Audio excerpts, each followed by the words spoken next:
Saudari-saudara, berjumpa dengan saya Vidi dalam renungan harian. Hari ini adalah hari Jumat tanggal 5 Maret 2021. Saya menggunakan rumus apa yang tertulis penanggalan liturgi 2021 tahun B garis miring 1 ini yang resmi yang dibuat oleh KWI. Saya tidak menggunakan rumus Hati Kudus Yesus karena itu alternatif pilihan. Tetapi yang umum adalah yang menggunakan ini. Anda bisa cek di gereja-gereja yang lain. Bacaan pertama diambil dari kitab Kejadian bab 37 ayat 3 sampai 4, dilanjutkan ayat 12, ayat 13a, ayat 17b sampai dengan ayat 28. Bacaan Injilnya diambil dari Injil Matius bab 21 ayat 33 sampai 43, dilanjutkan ayat 45 sampai dengan ayat 46. Istilah yang mau saya angkat sebagai tema adalah konspirasi. Anda tentu tidak asing dengan istilah ini. Apa itu konspirasi? Konspirasi adalah suatu permufakatan, kesepakatan bersama satu orang dengan orang lain, bisa dilakukan dua pribadi atau lebih.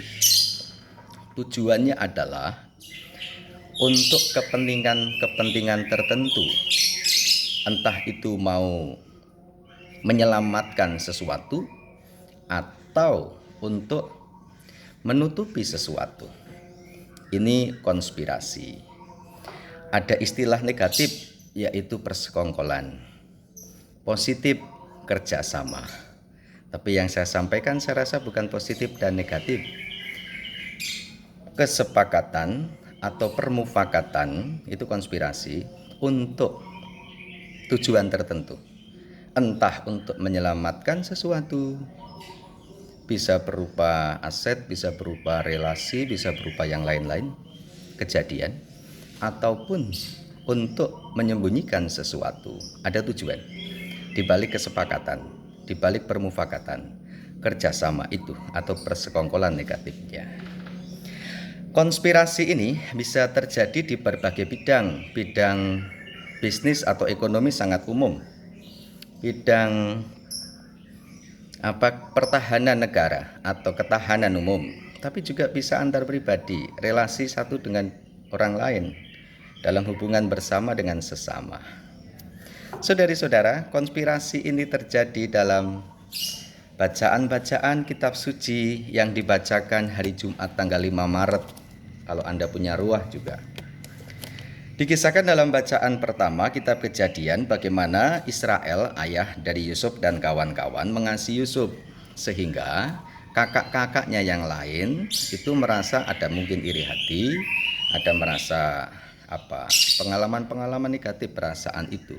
Lalu mereka mengadakan persekongkolan negatifnya atau kerjasama positifnya, netralnya konspirasi, permufakatan, kesepakatan untuk tujuan tertentu. Akhirnya mereka menangkap saudaranya sendiri dan dibuang di sumur di ladang. Konspirasi berlanjut. Mereka akhirnya menjual itu pada orang saudagar dan dibawa ke Mesir. Karena terjadi konspirasi, maka hal itu ditutupi, tidak dilakukan terang-terangan. Tujuannya inilah yang terjadi dalam bacaan pertama. Dalam bacaan Injil dikisahkan pula Yesus memberikan perumpamaan ibarat orang yang punya lahan, sudah menyiapkan lahan, mempercayakan itu pada penggarapnya, para penggarap. Tapi yang terjadi konspirasi antar para penggarap. Mereka satu sama lain bekerja sama positifnya, negatifnya persekongkolan, netralnya konspirasi. Sepakat, yuk kita tujuannya apa? Untuk mendapatkan lahan ini.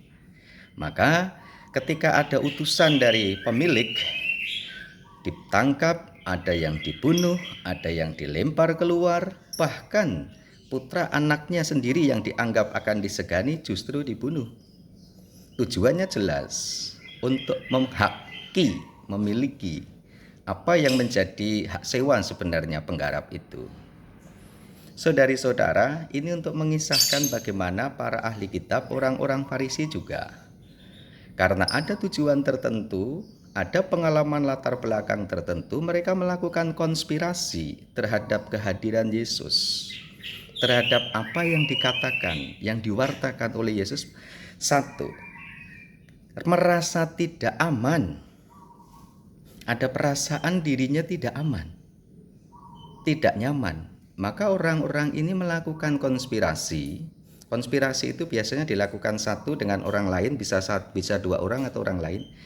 Bisa saja menghadirkan orang lain untuk dilibatkan, tetapi orang lain yang tidak ada kaitannya konspirasi tidak mengerti. Dilibatkan tapi tidak mengerti tujuan yang terselubung, yang tersembunyi, itu konspirasi. Saudari-saudara, pertanyaan reflektif. Apakah kita punya pengalaman seperti itu? Pengalaman merasa tidak aman, tidak nyaman.